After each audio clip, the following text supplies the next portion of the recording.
Hello, a very warm good morning to all of you and welcome to Unacademy. Welcome to today's The Hindu newspaper analysis, where we take a look at the Delhi edition of today's The Hindu newspaper, analyze the articles, declutter the concepts there and understand what is relevant for your prelims and the mains examination. In that duration of discussion, we shall also be discussing the art of answer writing and how to create good and beautiful answers by discussing some of the sample questions which can be asked from the topics in discussion.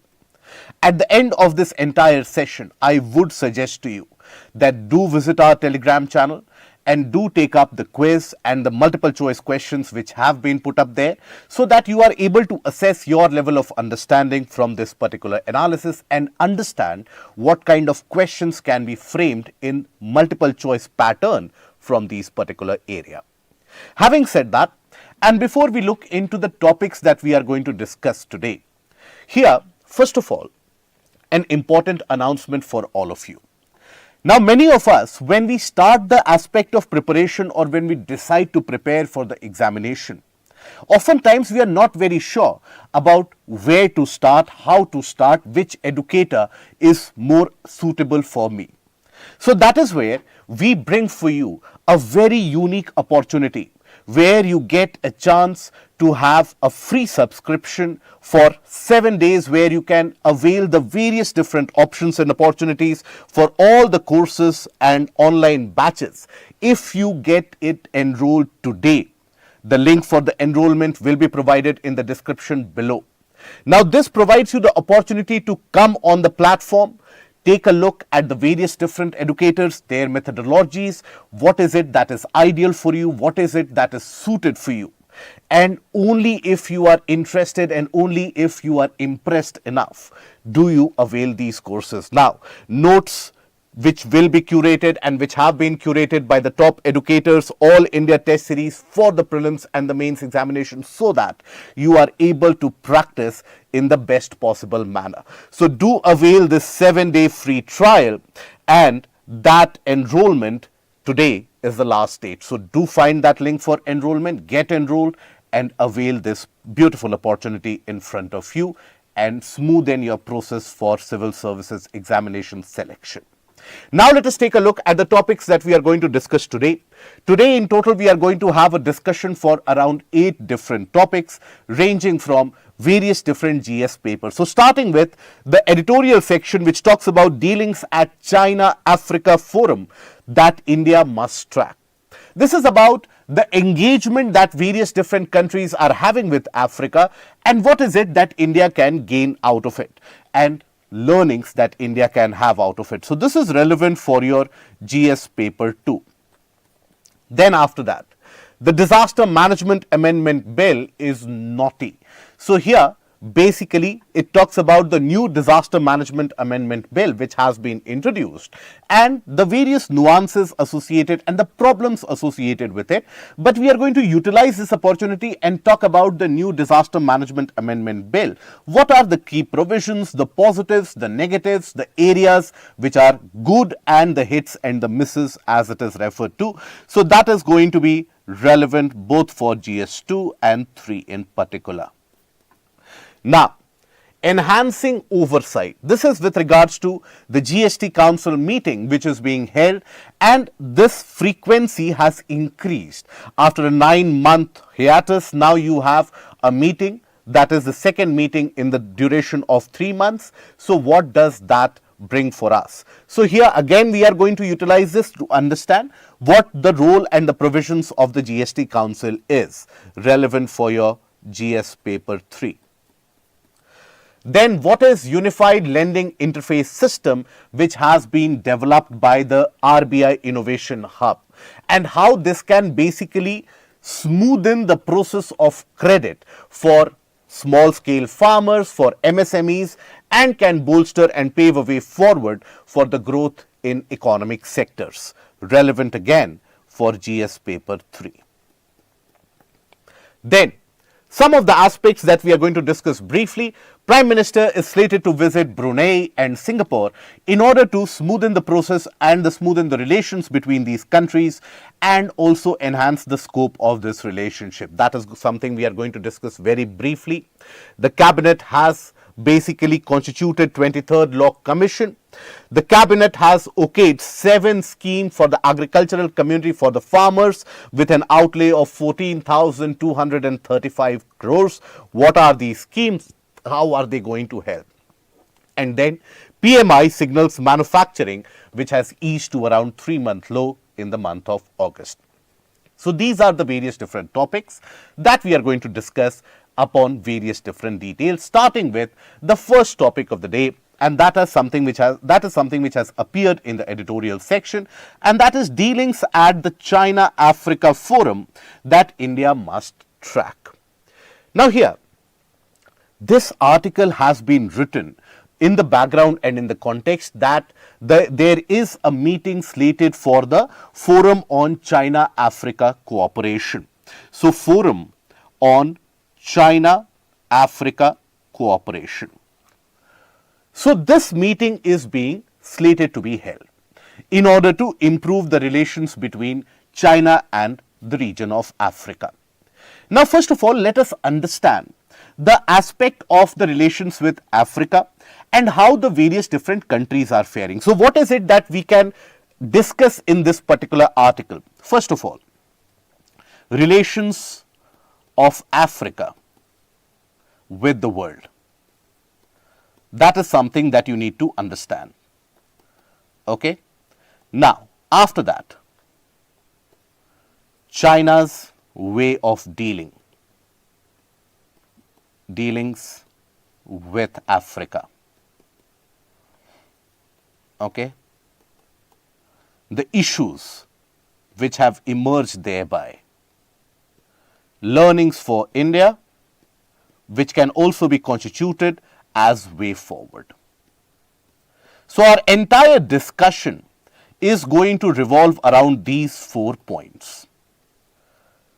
Now, first of all, when it comes to Africa, Africa typically has been one such large continent where various different powers of the world are nowadays increasingly trying to make their presence felt, be it for energy resources, be it for the mineral resources, be it for the trade, people-to-people contact. So, as African economies have started to do well, that is where the world is showing interest. But there also, Africa in itself has been suffering from one turmoil upon another, from economic instability to social crisis to civil wars to the aspect of even the larger geopolitical aspect, such as, let's suppose, the Israel-Palestine crisis, the Russia-Ukraine crisis. So, these larger geopolitical crisis also has got a direct bearing and impact on Africa, because the commodities across the globe, they end up becoming costlier, and that inflation hits Africa really hard, where the per capita income, the social indicators, the social parameters are not particularly well. Now, in this aspect or in this scenario, many of the countries have been alleged and many of the countries appear to be showing some tokenism towards Africa. That is, when they want to, let's suppose, engage with Africa, they simply constitute a new forum, or in their regular meetings, they do it as a +1 and they invite the entire African Union. So, like that, the various different powers of the world have been convicted, or rather alleged, to indicate some kind of tokenism for Africa, including US, including Europe, including China. Now, one thing and one credit that you have to give to China is that China has been very regular in hosting this Forum of China-Africa Cooperation. So, there China has been regular, and that is where we Indians, we have not been regular. Indian-African Forum for Cooperation, etc. Now, that has not met after 2015. So, that tells you there is a long time gap where our follow-up should have been done, which has not been done. The counter argument can also be that now we have started dealing with the nations independently as well. And India basically was the country which brought the entire African region on the global platform when India had the opportunity to host the presidentship of the G20 summit. So we did highlight the aspects and the plight of the region of Africa, and we have been engaged with Africa through forums such as BRICS, etc. But still, the follow-up with the larger African Union is something which India needs to learn and basically extract from China's experience. So when it comes to relations of Africa with the world, that is shaky, on the borderline of tokenism at the best. So not many countries have lent a helping hand for African crises, civil wars, economic deprivations, and so on. Now, then what about the China's dealings with Africa? So when we talk about China-Africa trade, it is in the tunes of billions of dollars, closing to around 170, 180 billion dollars. But here, the trade is largely in terms of, and as has been the case with China's exports and imports, they paint a different picture. Overall bilateral trade stands to be somewhere close to around 180 billion US dollars. Okay. Now here, China's imports from Africa are in the form of raw materials, and exports are in the form of finished products. So you see, this in itself creates a kind of a natural imbalance, where China is being seen to extract the raw materials from the mineral-rich region of Africa, including the rare earth minerals, by the way. When we talk about the rare earth elements and rare earth minerals such as lithium, etc., now China in itself has got a significantly large quantity of that present in the Xinjiang region, in the western part of China. But still, China engages in trade relationships and partnerships with countries such as Zimbabwe in order to extract that lithium and take it back. Now, increasingly, the countries in Africa have started becoming wary of these Chinese practices. Now, you have to understand that what China brings to the table. It is very easy for an outsider to simply say that Africa should not engage with China. We are a better country. We are much more comprehensive in terms of our approach, humanitarian approach. So Africa should trade with India. But for a brief moment, think about from a perspective of Africa. What does China bring to the table? So China brings certain advantages. First of all, its prowess in manufacturing sector is significantly increasing and had been increasing for almost past couple of decades. Now China is amongst the global powers in terms of the manufacturing specialization. So that is one. Secondly, China also brings to the table in the form of these deals the ability to construct infrastructure, and that too at a quicker pace. In both of these cases, India is found to be wanting. Third, China is always ready to extend line of credit and debt facilities to the region of Africa and various other regions of the world as well, due to which, yes, there is allegation and there it is a reality as well that multiple different countries, they are getting trapped in that debt crisis with China, the debt diplomacy that China actively pursues. But China brings a lot of money to the table as well. So, and then eventually you have to understand that China brings an alternate financial mechanism other than the Western institutions, the Bretton Woods institutes such as the region of IMF or let's suppose World Bank. So China brings an alternate view and an alternate mechanism, which in itself is attractive for many of the African nations facing sanctions from the West. So these are some of the advantages. If you have to list them out, first of all, manufacturing prowess. So how does manufacturing prowess help? So basically, if you are good at manufacturing various different items, then you can take the raw materials and bring forward a array of finished products out there. Various different types of finished products can be brought over. So this is one. Then secondly, you basically have infrastructure,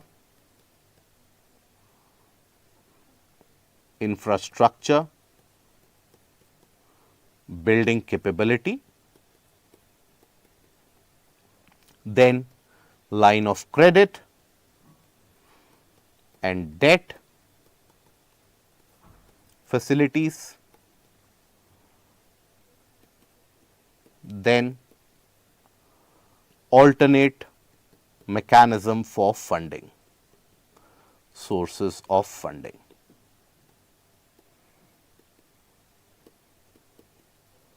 So this is what China has been doing, and that is where many of the African countries, they have started favoring the deals with China. But then for the past few years, various different regions of the world, they have been highlighting, various different scholars across the world, they have been highlighting the dangers of debt trap diplomacy by China, which in a simplest terms, let's suppose we are not aware about what is this debt trap diplomacy. In simplest of the terms, if let's suppose a country in Africa doesn't have enough money to even build a road in a region.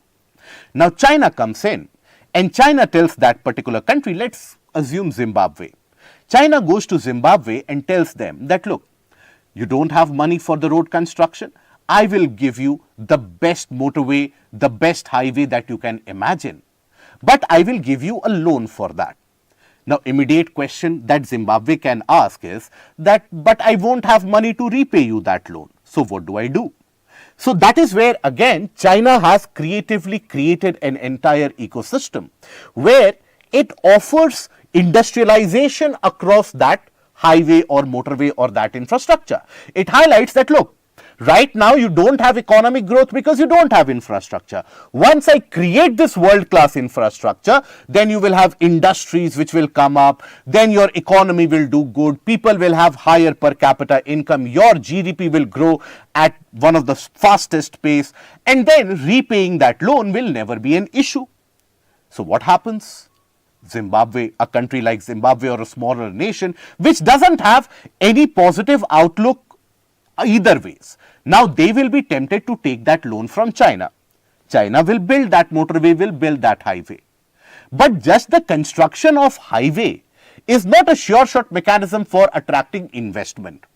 So as a consequence, now Zimbabwe has got a large loan.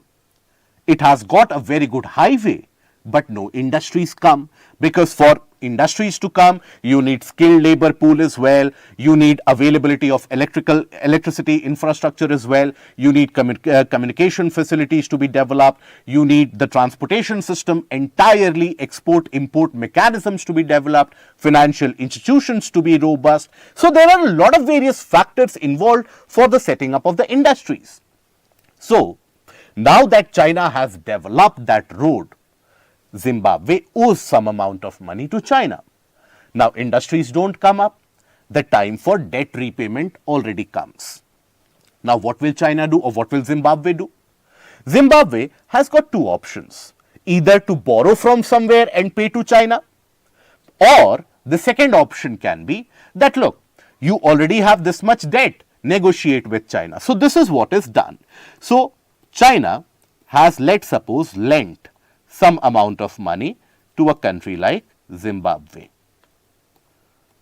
right? Now this lending is in various different types. That is where again China has skirted the global norms. So one of the kinds of lending is the sovereign lending. Now that debt will always be reflected in various different financial institution transactions. So thereby the countries get a transparent idea. For example, tomorrow, let's suppose Nigeria wants to borrow from China. It will take a look at the records that, okay, Zimbabwe has borrowed this much, South Africa has borrowed this much, they have not been able to pay. So if they are unable to pay, tomorrow Nigeria will also be hesitant that I will not borrow from China. But what China does, it doesn't reflect all of its lendings in the form of sovereign lending mechanism.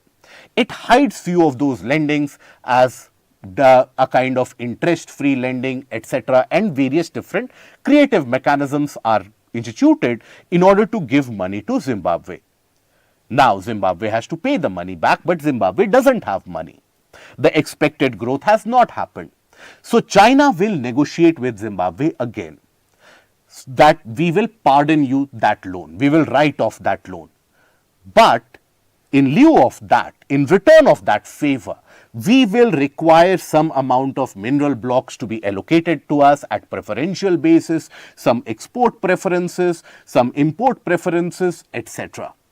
So like that, slowly and steadily, China gains a stranglehold over that particular region's economy. We have seen that happening in the region of Sri Lanka. We have seen that happening in the region of Pakistan.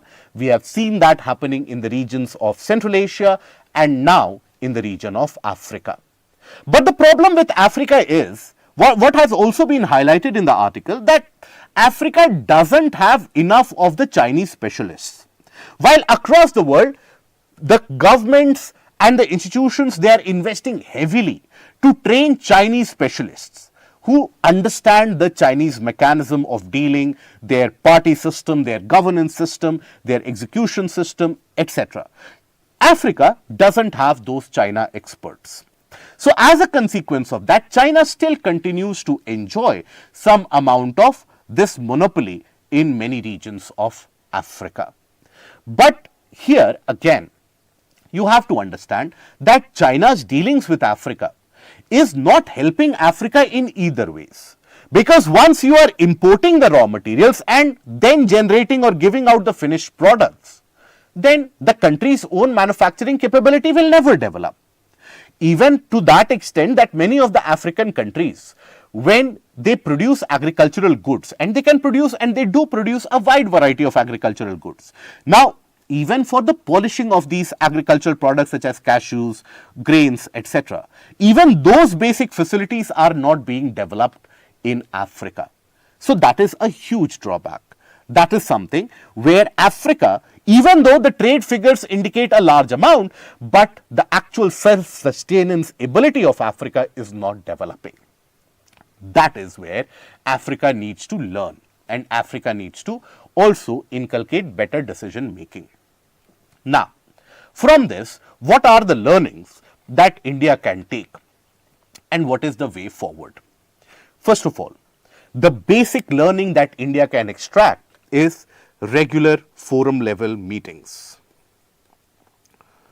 regular institutional mechanism,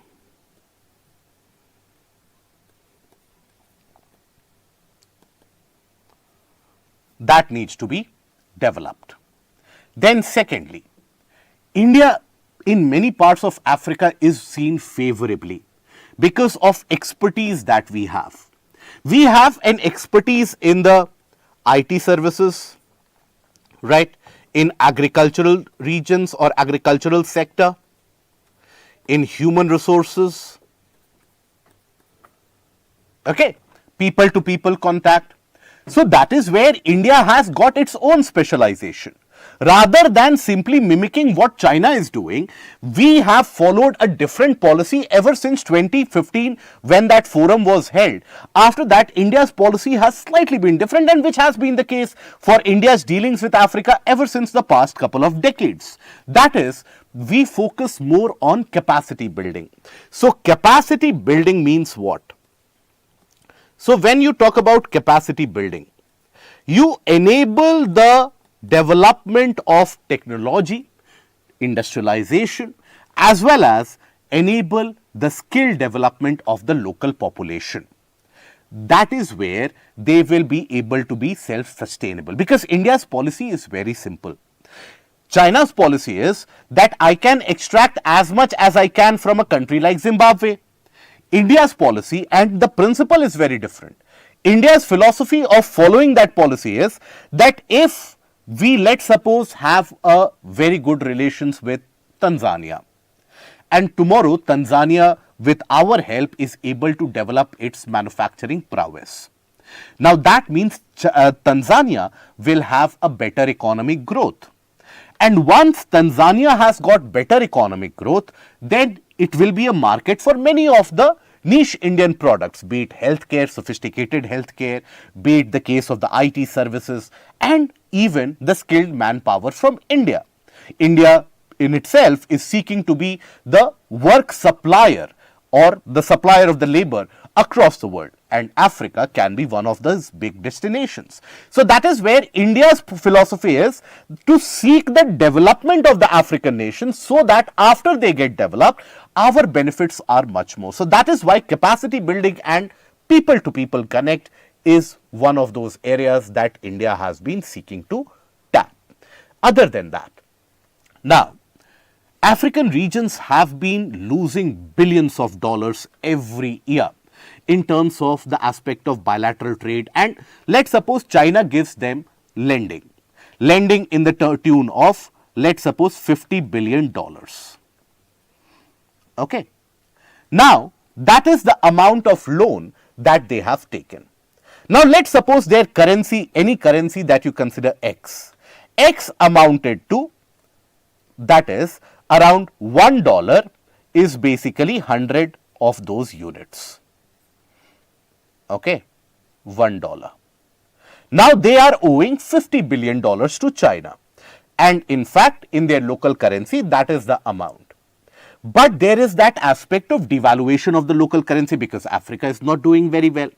So every year, because of the devaluation against dollar, African countries end up losing billions, because they would have borrowed X amount which had some amount of value in 2015. Now in 2017 that value changed, in 2019 that value will further increase. So that is where line of credit that India can extend, that has to be in the local currency, rupee currency, line of credit in rupee. So even in terms of the bilateral trade settlement, there also the rupee can be used as a currency for that bilateral trade settlement, right? So that is where not only will it help Indian currency, but will also end up helping these regions of Africa who have low forex reserves and who seek an alternate funding mechanism. Then the best practices in terms of certain areas such as scaling up of the financial sector. In these regions, India has got a unique expertise which can be of help of Africa. Poverty alleviation, fighting of malnutrition. So government to government relations are very important, and the organizational build-up, civil society organizations, NGOs build-up, that is something which is very important. So this is what India can also end up doing in order to improve its relations. Okay. So in this article, what is it that we have discussed? Relations of Africa with the world, how it is on the borderline of tokenism, China's dealings with Africa and the issues that it creates, lack of development in the region of Africa, the aspect of debt diplomacy that China is pursuing, and China is basically extracting the raw materials, giving out the finished products, further stymieing the growth of the African region, and learnings for India and the way forward. That is something which is relevant for your exam. I hope it is understood. Now let us take a look at a type of question which can be framed from here and understand how to weave an answer around it. So, discuss the ways which can be adopted by India in order to have a greater level of engagement with Africa. Now here, understand, this talks about engagement. So the term engagement is an over-encompassing umbrella term. It covers a wide gamut of various different activities. So in the introduction, what do you talk about? So in the introduction, there can be two mechanisms or two approaches. One approach can be where you talk about the importance of India and India's outreach program. The other can be where you highlight the importance of Africa. And in that case, you talk about the fact that when we talk about Africa, or Africa being the second largest and the second most populated continent of the world, is an emerging force of the future century. India basically has been engaging with Africa for decades now at various different levels. Now that will be your brief introduction. In the body, you can talk about the fact that despite the various level of engagements, India's achievements or the aspect of Indo-African relations still have many things which can be considered. Now, first of all, you can consider, or in the portion of the first part of the body itself, you can write about the fact that India provides great importance to the region of Africa and highlighted or signified by the involvement of Africa in the G20 summit meeting where India was the president. So India held the presidentship. So that you can highlight. After that, you talk about the development of the skill development, people to people connect. You can give example of solar mamas, etc., which India has been training. Then you can talk about the export system in India on the IT services, agricultural. So there is a scope. Then what can be done? Alternate line of credit can be done, sharing of best practices, scaling up of financial institutions, scaling up of digital infrastructure, then alleviation of poverty, alleviation of malnutrition, the sharing of best practices, and in a way that would inculcate goodwill between India and the region of Africa. So these are some of the things that you can highlight. In the point of writing the conclusion, you have to emphasize the said fact that Indo-African or relations with Africa are going to be one of the most important defining factors for the next 100 years. India would do well in order to cement that relationship based upon the factors of shared human value, the aspect of cherished skill development, and emancipation or the development of the people. So based on that, you can conclude your answer. Try writing it on your own and try to see in what time period are you able to write and what are the various points that you can include. Now, coming to the next article. This is again an editorial piece talking about the Disaster Management Amendment Bill is knotty. Now here knotty basically means is it is complicated, tied in various different knots. Now, disasters. So India is one of those countries which has been highlighted by the UN, the IPCC and various different such platforms to have been experiencing large number of disasters since 2000 to 2020.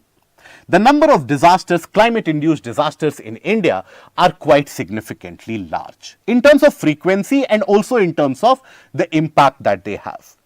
Now, in order to deal with the disasters, we have the disaster management authorities, the NDMA at the national level, the SDMA at the state level, that is the National Disaster Management Authority, the state Disaster Management Authority. We have these organizations and the functioning, the activities, the provisions of these organizations, the role and responsibility have been provided in the Disaster Management Act of 2005. Now, this particular amendment bill seeks to amend those particular or seeks to amend the Disaster Management Act of earlier and provide new provisions. Provisions for the argument to better the aspect of disaster management. However, this article basically argues that the new amendment bill is going to further complicate the case of disaster management and is not going to bring any amount of solution. So rather than simply talking about how this amendment bill is not good enough or is bad, etc., that the article argues, it is only apt for us to first of all understand what are the key provisions in this amendment bill. Only then we are going to be able to pinpoint what are the good things, what are the bad things there. So first of all, let us take a look at some of the key provisions introduced by this amendment bill. First, now for disaster management, you basically had National Crisis Management Committee and high level committees which were always there. Now, this particular bill seeks to provide them with a kind of statutory status that will improve their role, improve their functionality. So, the statutory status to be provided to pre-act organizations. Now, the benefit and the bad part for each of them, let's discuss. Now, when you take a look at the advantage, now National Crisis Management Committee is important in terms of laying out the groundwork or the framework with regards to when a disaster strikes, what are the various parameters to be looked into, and how one size fits all policy should not be adopted. Now, disasters are of different magnitude. It is not as if the floods which have occurred in Assam are going to have the same impact as compared to the floods in Bihar, which will have the same impact as floods, let's suppose, in the Godavari basin. All of them are different. So, for each of them, what should be the mechanism? So, for that, statutory level recognition is important. This is the advantage. But what is the lacunae here? This might end up creating just another level of bureaucracy, which might further delay the process of decision making. Decision making is delayed. Why? Because the files roam around in the corridors of power from one region to another. So, here this can have the impact or the implication to further delay the process of decision making. Then NDMA and the SDMA, that is National Disaster Management Authority, and the State Disaster Management Authorities, they have to prepare databases. Something which would earlier be done by the National Executive Committees and the State Executive Committees. They would be earlier entrusted with preparation of databases. What database? Database with regards to the disaster assessment details, fund allocation, expenditure incurred, preparedness and mitigation plan, risk register according to the type and severity of risk experienced in various areas, and whatever the government policy in terms of the central government or what is determined by the central government, that will be prepared in a database by NDMA and SDMA. Now, what is the good point here? The good point is it will improve or increase the power, the decision making ability of NDMA and the SDMA. But then what is the drawback?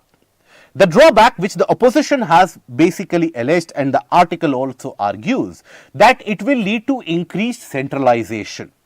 Fund disbursement between the center and the states is already not very smooth, because many of the states, they have an acrimonious relationship with the center. So they keep on alleging that we deserve more funds, we have not been given that adequate amount of funds. And the aspect of this particular role, increased role of these NDMAs and SDMAs, it is alleged that it can lead to increased over centralization. Then after that, one new thing which is also a welcome step is the formation of Urban Disaster Management Authority. Because the urban areas, they are experiencing a new set or a new wave of disasters nowadays. From urban floods to the aspect of these flood induced damages, the aspect of absolute water shortages, there can be various different types of disasters induced. Now, in order to deal with those, almost all the urban areas of the country are dealing with these kind of disasters. So, in order to get rid of those, tackling those, for example, what we are seeing unfolding in Vadodara right now. Now, in Vadodara, you have the flooding at an unprecedented proportion. Right. Now, similar kind of floods have been experienced in Hyderabad, Bangalore, Mumbai, Delhi, Chennai, Chandigarh. You name an urban area, the suffering is there. So, you need a unique mechanism to understand that how to get rid of that excess water, what should be the standard operating procedures, where should the people be evacuated from, how to maintain the communication lines, where to provide the supplies, etc. So, for that, a new authority is a welcome step. But then there are some amount of allegations here also, or some amount of lacunae here also. Again, this can end up adding to another layer in a complicated setup, which can delay our ability to resolve these disasters. So, that is the aspect here. Then National Executive Committee and the State Executive Committee will no longer formulate national level and state level plans. These plans will be given to NDMA and SDMA. Okay. Then the bill empowers the NDMA to take stock of the entire range of disaster risk, including the fresh disasters, that is What do we mean by fresh disasters? Is it the case of a stale disaster, that's something which had occurred long time back and this is a new disaster? No. Fresh disaster, because you have to understand that as climate change is upon us, the impact of climate change is something which is experienced in different forms, in different factors. Those impact can be in the form of extreme water shortages, cloud burst, those can be in variety of aspects, urban flooding. So, new disasters, everything cannot be encompassed in the act per se. There are various disasters which are listed in the act, from cloudburst to avalanche to landslides to floods. They are some of the disasters listed in the act. But there can be new emerging disasters as well. So, the act seeks to keep that window open so that the management authority or management of disaster should not only be restricted to those. Any new thing can be inculcated. So, that is another aspect to it. Now, the criticism for this is that this has not included heat waves. That is what the entire article is about. That why heat waves have not been included, because heat waves have got a significant damaging impact in terms of the output, in terms of the casualties, etc. India has been experiencing large number of heat waves and incidents of heat waves have become very frequent. So, that is where when the heat waves are not included, that becomes a major problem. Now, this particular amendment also seeks to change the approach or the philosophy of how we deal with disasters. And it talks about that disaster management is not only about managing the condition after a disaster, but also reducing the risk of a disaster happening in the first place. So, here the disaster risk reduction, that change in approach has been talked about. That disaster management is also about, for example, in urban areas, many of the construction parameters have changed the urban topography and the slope, due to which there is water accumulation and sudden flooding. So, that can be brought to a change. That if you rectify that issue, if you rectify the drainage, then the risk of urban flood in itself will reduce. So, once you reduce the risk of disaster, disaster mitigation is always better than disaster management. That is the principle and the philosophy adopted. So, here let us analyze in brief about these changes which have been brought over. So, first of all, the positives for anything. First, let us consider the positives, then we consider the challenges or criticisms. So, what are the positives? The positive, first of all, is that increased power to NDMA and SDMA. Power to NDMA and SDMA. Now, see, when you increase someone's power, that also brings about accountability. That tomorrow, if let's suppose they have been found to be wanting in terms of how they treat the disaster or how they deal with the disaster management, you can actually hold these SDMAs and NDMAs accountable. As of now, because you have a host and a plethora of different bodies, the actual incidence of accountability or shifting of accountability is very common. Then after that, accounts for new disasters or new types of disasters due to climate change.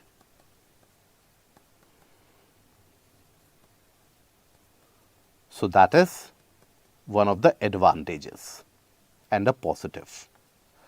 Then after that, another positive, focus on disaster risk reduction. Risk reduction. After that, another positive which can be extracted is focus on urban disasters, urban ecosystem. How? By forming of urban disaster management authorities, right? These can be some of the features or the positives. What are the criticism? Multi-layers created, multiple layers created. Then another criticism can be that the aspect of certain disasters such as heat waves, they are not considered in this new amendment. So, when amendment is brought about, you consider, for the purpose of any amendment is, you brought about or you bring about the relevant changes which are required. That is something which is not seen to be brought here. So, heat waves not included. Then funding or provision of funds is not clear. So, that is something which needs to be done. That funding needs to be provided. Then after that, funding needs to be provided in the sense, let's suppose a disaster has occurred in Tamil Nadu. Now, what should be the parameter based upon which the funding has to be provided? What amount of funding should be provided? These parameters need to be provided or clarified. Then, centralization of decision making, of framework forming. So, that is basically some of the criticism which has been labeled or leveled against this particular amendment bill. Okay? So, these are some of the aspects. Even though the article only talks about that why heat waves should be included and increased amount of heat waves, they are the aspect that one has to consider. But for your exams, you need to consider the bill in its entirety, the key provisions, the purpose behind them, the positives and the challenges for each one of them. I hope this is something which is understood. Now moving on to the next article. The next article is about a meeting of the GST Council. So, it is enhancing oversight. So, this is an article which is like a kind of a wish list that GST Council is meeting again. So, what can it do or what should it do? Now, ideally, you can have a wish list and that wish list can keep on changing with time. So, for your exams, how do you need to approach articles like these? Should you start learning all the wish lists right now? The answer there is no. Because please understand, you might be appearing for the examination 1 month down the line or 1 year down the line or 2 years down the line, and the entire requirements of priority sectors might change. So, first of all, let us understand this GST Council. Now, GST Council is headed by the Union Finance Minister, and then the other members are Union Minister of State for Finances, and then the finance ministers by the state governments who are appointed, or any particular such minister appointed by the state to be a part of the GST Council. So, that is what is the GST Council. Okay. Now, what is the purpose of this GST Council? So, it includes the FM, Finance Minister, Minister of State at the center for Finance Department, and ministers, state ministers. Okay. Now, this GST Council basically convenes to decide upon the finances, the aspect of the GST, what should be the floor rate, etc. So, if you take very briefly take a look at the purpose of the GST Council, that is also important for your exams. So, what is it? Its key area of responsibility. The taxes, cesses and surcharges levied by the union, the states and the local bodies which may be subsumed in the GST. Okay, so what should be included in that bucket of GST? The goods and services that may be subjected to or exempted from the GST. Time and time again, you would have come across notifications that this is now exempt from GST. This has been included in the ambit of GST. So, that is again a KRA. Model goods and service tax laws, principles of levy, apportionment of integrated goods and service tax and the principles that govern the place of supply, that is where you have the goods being produced. Threshold limit of turnover below which the goods and services may be exempted from GST. Rates including floor rates with bands of goods and service tax. Any special rate or rates for a specified period to raise additional resources for any natural calamity or disaster, whether any additional GST should be levied in order to raise newer amount of funds, etc. The date on which GST shall be levied on petroleum, crude, high-speed diesel, that is fuel. So, on that, whether GST should be levied or not. So, these are some of the KRAs. Now, GST Council basically ends up meeting to decide upon these particular parameters. Now, this GST Council is meeting after some time. So, there had been various different allegations which had been leveled that the GST Council is not meeting regularly. But in the past 3 months, this is the second such meeting. So, when you have this meeting, so this is good. First of all, the positive that this meeting should be conducted regularly, right? Meetings should be convened regularly.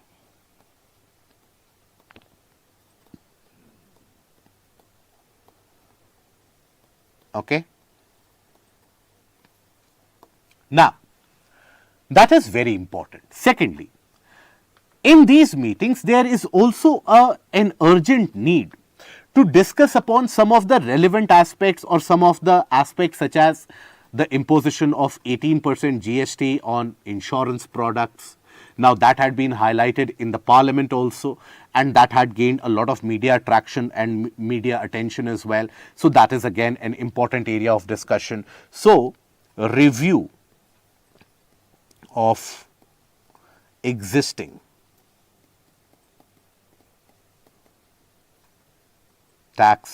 taxation slabs,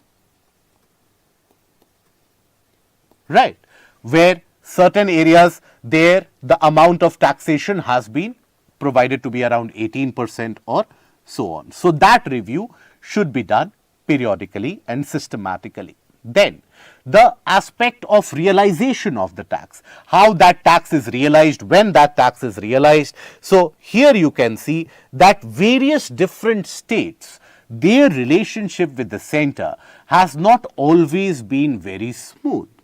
So, as a consequence of that, they have been alleging that the center is not giving that fund which the states require or the states deserve.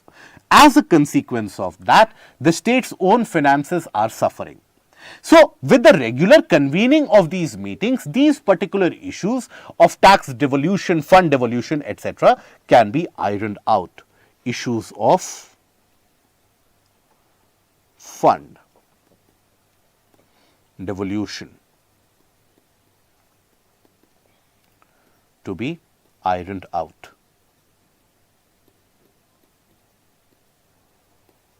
Okay. Newer avenues for GST collection, etc. need to be explored as well. So, that is where the article has been titled Enhancing Oversight, that this council needs to be much more proactive. And while GST largely is still something which has been earning good amount of increased revenue, GST collections, if you observe from the past year or so, the amount of income accrued has been increasing, but still there is a lot of scope to bring about the unorganized sector into the ambit of GST, and that is where some of the innovative tools and mechanisms devised by the state governments and based upon their experiences, knowledge sharing, etc., that is where the overall level of income across the country can be improved. So, once overall GST collections improve, the disbursement to the states shall also be a natural benefit out of it. So, these are some of the aspects which are expected out of this meeting. Now, after this, we come to the fourth article. This article is about what is Unified Lending Interface by the RBI. Now, RBI's Innovation Hub has come up with a kind of a unified lending interface. You had UPI, unified payment interface. This is unified lending interface. So it is for lending purposes. Now what is it and what is the purpose that it will solve? So here ULI, when you consider the uniform lending interface or ULI, it is a kind of a platform which will be developed where any lender can seek to gain a kind of a detailed idea about the borrower. Okay?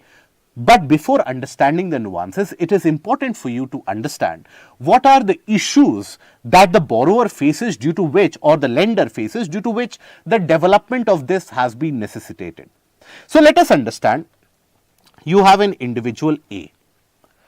Now this individual A has got 50 crores in bank account, has got large or couple of houses in almost all the metro cities, has got lot of various different assets. Now when this individual A will go to the bank to borrow some money, the banks will welcome A with all the various different amenities and they will be very eager to give money to A, right? That will be the approach. But what if in place of A, you have an individual who doesn't have money, belonging from a poor background? Now when that individual requires credit, where will that individual go to? So when credit is required, so that individual I will approach the bank. The bank will ask them that give us some amount of data about your financials. Now imagine a farmer working in the field. Now that farmer will not have or would not have had a detailed financial statement with regards to what was the financial transaction last year, year before that, or a detailed ITR filing, etc. won't be there. So as a consequence, let's suppose when you have the lenders such as the banks, they don't get any such amount of transparent data. So that is where these lenders, they deny the individuals with the credit. So for that, where will the individual I go to? And this I can be a farmer, can be an individual who is running a cottage industry or a small scale enterprise, anyone who doesn't have a great capacity to borrow or who doesn't have, let's suppose, a lot of financial streamlined statements out there, not many of the properties out there. So in those cases, where do these individuals go to? For credit, they go to the money lenders, isn't it? Because money lenders, they don't ask you so many questions.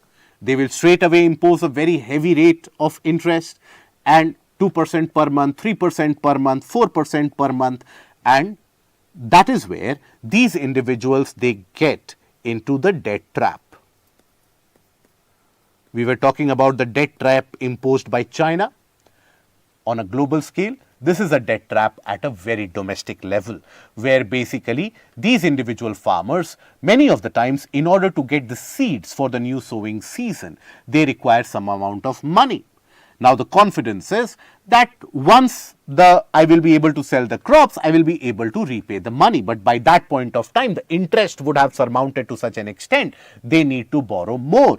So that is the debt trap, where you start borrowing in order to pay your previous loan or the interest on the previous loan, and the debt keeps on mounting. In many of the cases, it leads to the sad eventuality of farm suicides, which is a national shame. Now, in order to provide that institutional credit to the farmers, that the bank should be able to provide them that amount of credit, what the RBI has done, it has developed a platform. So this is the Unified Lenders Interface. It is a platform. Now what will that platform include? So that platform will have the data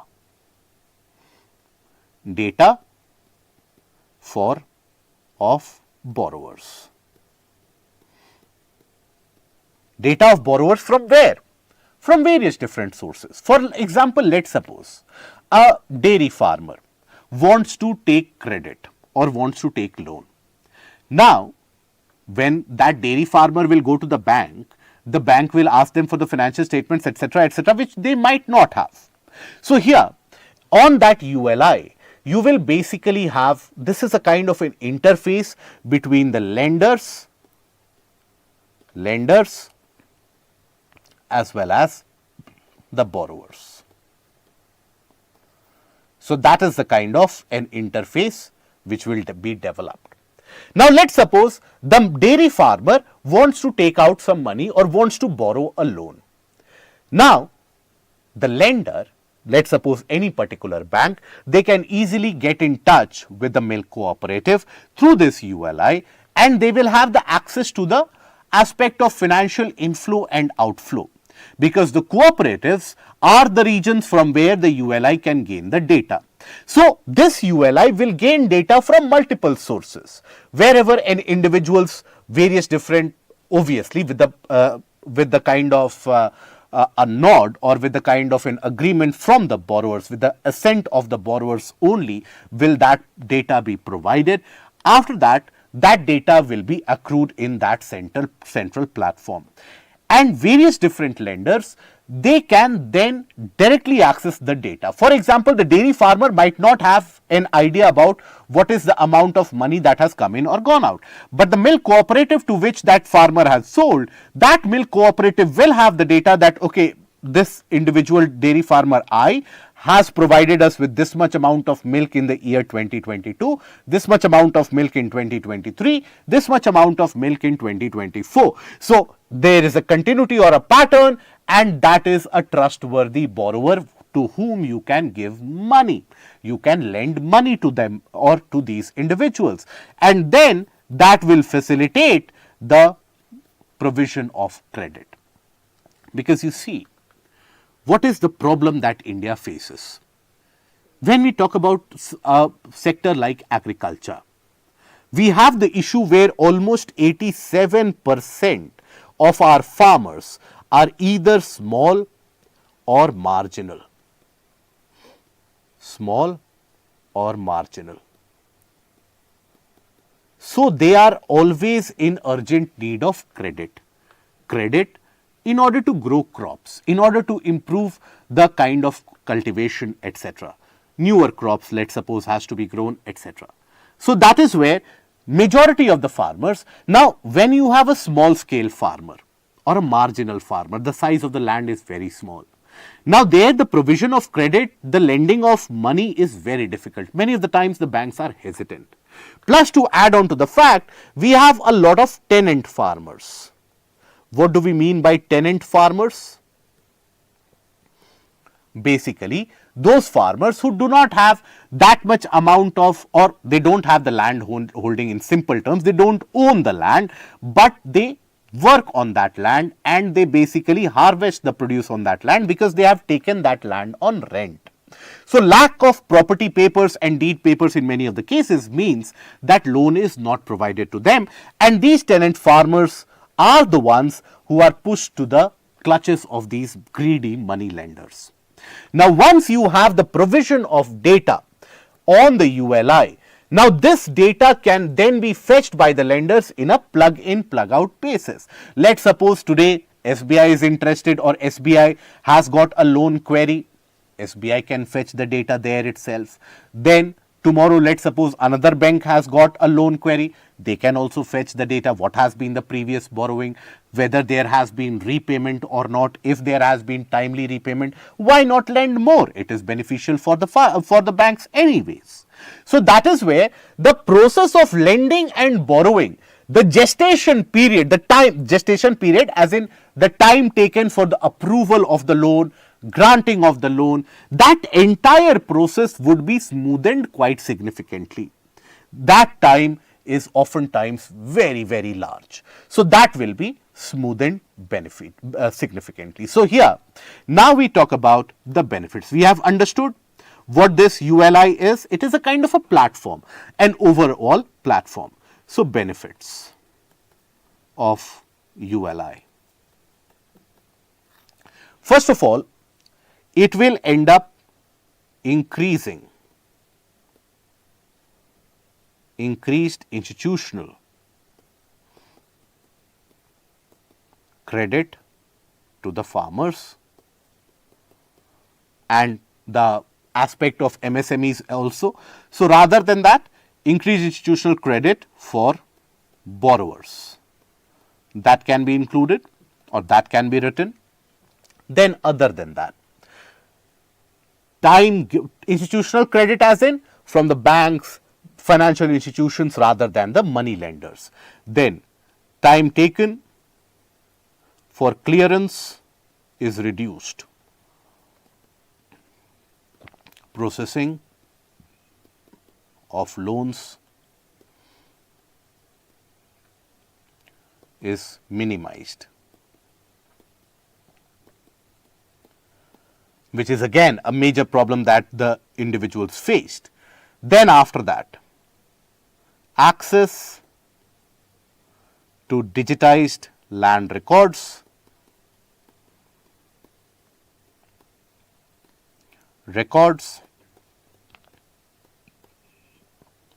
payment history,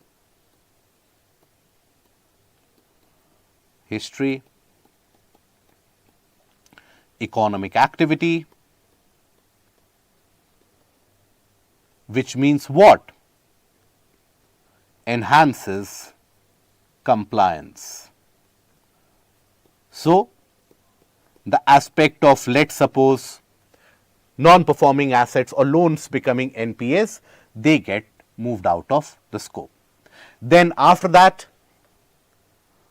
benefit or scope of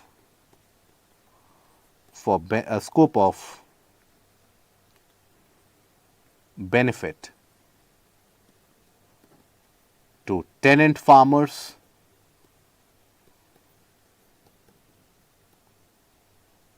cottage industries, etc.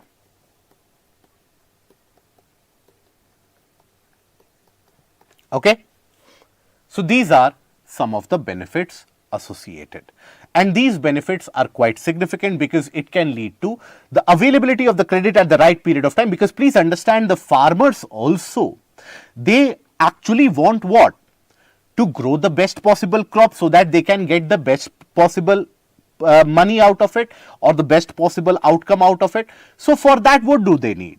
Timely credit.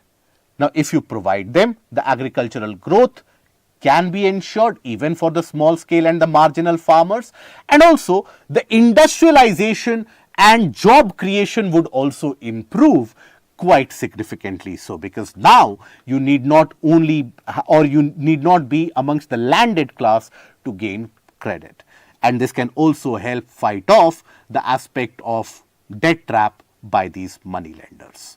Okay, so here let us take a look at the practice question. What is Unified Lending Interface? So in the introduction, you directly address this first part of the question.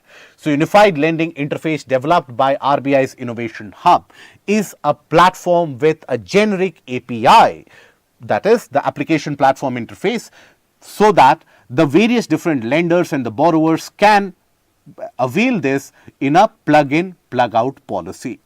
That will be your brief introduction. This has been created in order to smoothen the credit creation, the lending and the borrowing for large amount of small scale farmers, marginal farmers, tenant farmers, as well as the MSMEs. So discuss its relevance for the agricultural sector of India is the second part of the question. So after that, immediately, first of all, you have to talk about the issues faced in the agricultural sector due to the lack of credit. Right, you have limited source of money available, it is dependent or conditioned upon many of the factors. So those are the various challenges that you highlight. After you have highlighted the challenges, then talk about how this ULI will be beneficial. And this is something that you can highlight: improve the scope of creativity, or not creativity, but innovation in the agricultural sector by provision of this timely credit. So like that, you can write and conclude the answer. Okay. Now moving on to some of the articles very briefly, which we will discuss for your prelims. Now, Prime Minister is slated to visit the countries of Brunei and Singapore and sign a variety of various different deals with both of these countries for the benefit. So here, The visit to Brunei comes after a long period of time. So let us very quickly browse through the individual benefits associated with Brunei as well as with the case of Singapore. So when we talk about, let's suppose, Brunei. Now Brunei has got certain advantages for India as well. Now Brunei is very rich in terms of fossil fuel. So here LNG, liquefied natural gas, offtake to increase. Okay, because from Brunei, our bilateral trade is close to around 500 million US dollars, which is very less. For an energy starved nation like India, that is less. And that has largely reduced because of our increased reliance on the Russian oil and the Russian crude. Now, India needs to diversify, and Brunei is offering LNG at a cheaper price as well. Then after that, the aspect of the space deal. Space deal, tracking of vehicles.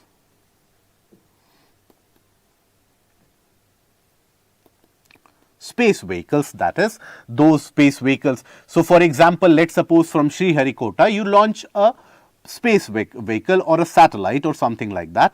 Now, as it crosses through the region of the Pacific, there needs to be a monitoring station as well. So, for that you need to have an intergovernmental agreement with that nation to allow you for either tracking, or if they are tracking, to share the data with you, so that you can monitor minute by minute and second by second approach taken by these vehicles. As India seeks to endeavor and move towards its Gaganyaan mission, this is going to be very, very critical.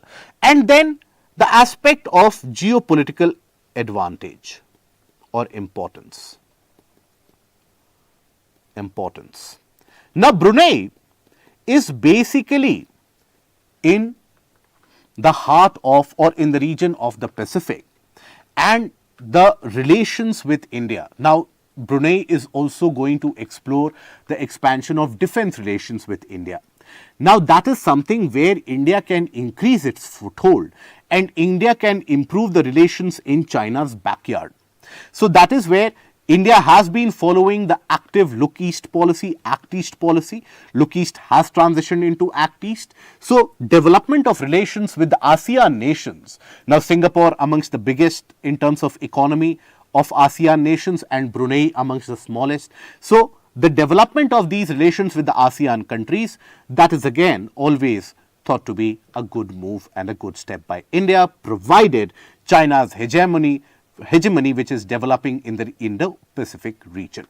Now, when it comes to the country like Singapore, now India and Singapore, they have been sharing long-standing ties. So, here you have various different agreements from the aspect of trade, because Singapore is one of the largest sources of FDI in India. Many of the startups in India are incorporated in Singapore, many of the industries. So, people-to-people contact is also there. Particularly in the services sector, that contact is quite significant. So, here Singapore, being one of the largest countries of the ASEAN group, has got much of the benefits associated for India as well.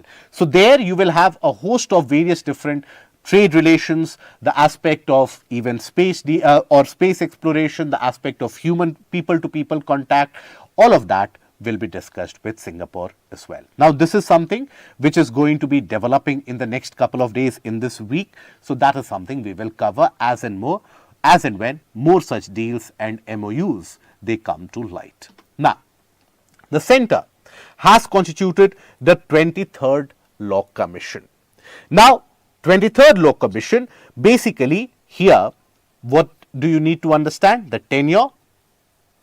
tenure is for 3 years, right? Then members basically are going to be serving Supreme Court and High Court judges. Serving Supreme Court and High Court judges.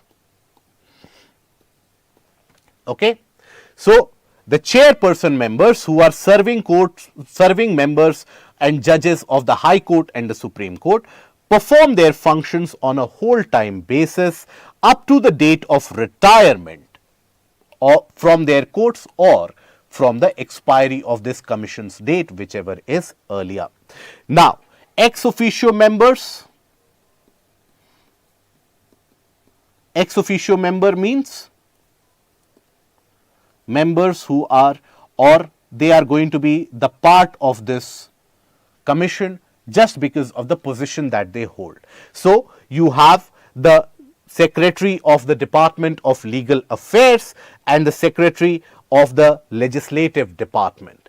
These are going to be, or this is going to be, the constitution of the Law Commission. Now, Law Commission basically ends up dealing with some of the important aspects of the statute, important aspects of the framework, which is important for the governance structure going ahead.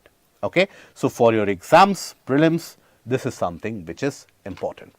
Now, here Cabinet okays 7 schemes for farmers totaling around 14,235 crores. So, here for the benefit of the farmers, the centre has announced that there will be various different schemes with the financial outlay which has been given approval. So, what are those? Very briefly you take a look at that. So, first of all, Digital Agricultural Mission, DAM. So, here what the purpose of the DAM is very simple, that it will also be a database which will be developed on a single platform where the input from the various different ministries with regards to the farmer inputs, the agri stack will be developed, and that agri stack will have the registry of the farmers, village land maps, and also the crop details. So, agri stack, database, registry for farmers, land database,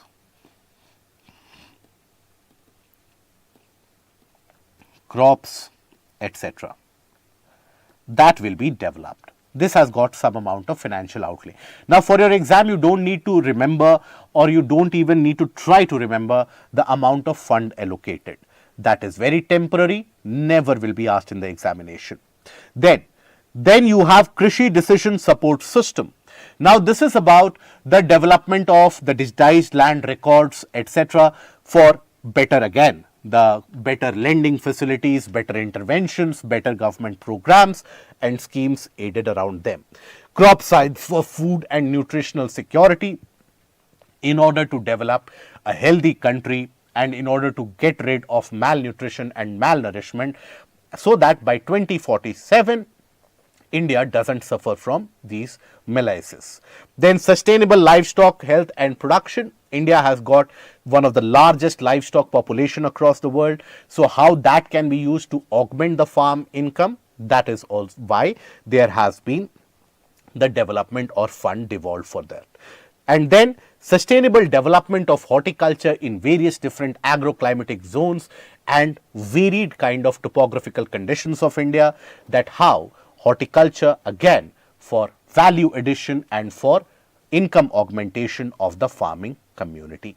So, here for your exams, what you need to know, what these are, the purposes of them and what will be included in them. So, DAM, that is Digital Agricultural Mission, Agri Stack will be developed containing databases, then Krishi Decision Support System.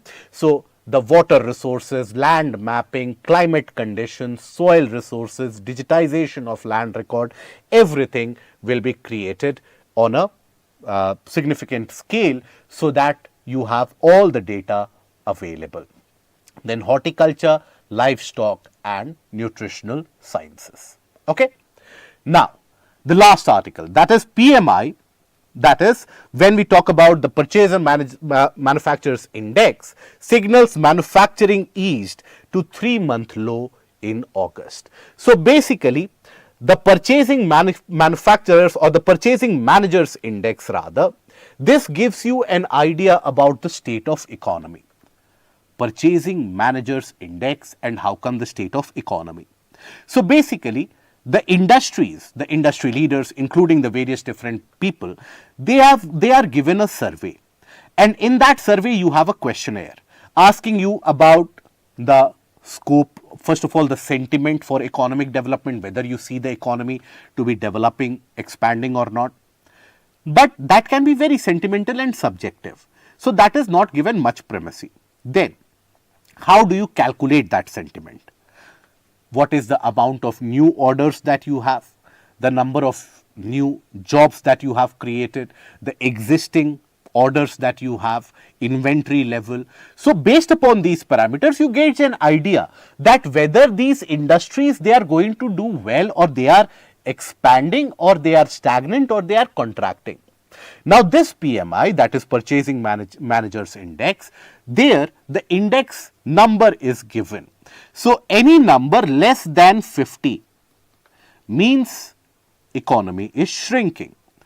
Number at 50 means the economy is static. Greater than 50 means the economy is expanding. Okay.